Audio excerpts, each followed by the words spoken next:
This video will go through the wireless camera setup with an NVR for TV or internet access. So you will have total link units, one at the house and one at the shed. They are identical but are set up slightly differently. So they are marked as access point or client, with the access point going at the house. They have an internet port where a single internet connection will be connected. If your model may only have one internet port here, if it has two, you can connect the cable to the LAN port, L-A-N. And they come with a cover to protect the connections from the elements. So this unit will be connected to a long internet cable. They come with 20 meters standard. You may have ordered different lengths. This cable will connect your total link to its power block.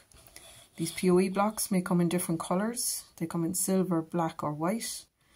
From the total link, the cable will go to the side with only a single connection on it, just an internet port. On the opposite side, you will have an internet port and a power connection.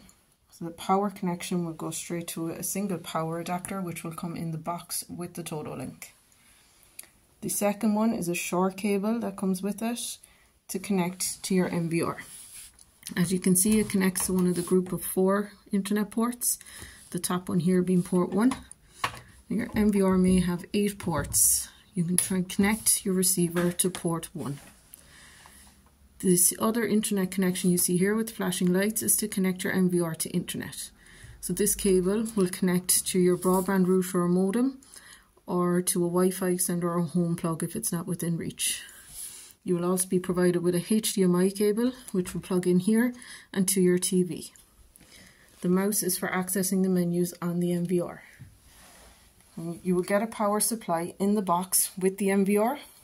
Make sure to use this power supply only on the NVR, as it is different voltage to the power supplies for all other equipment.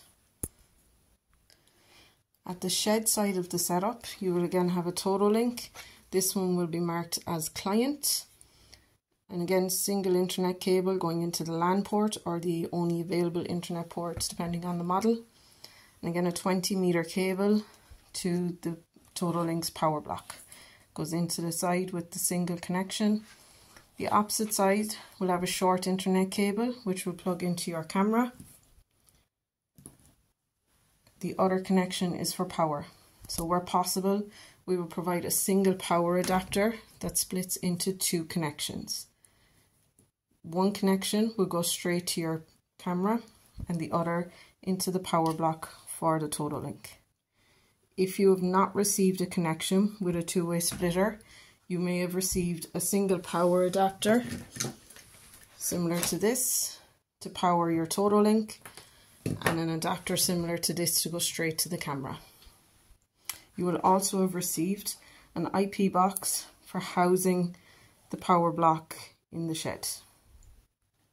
It is possible to connect multiple cameras to the one transmitter and receiver. If that's the case, then you will have received a switcher, which is a unit with 5 internet ports.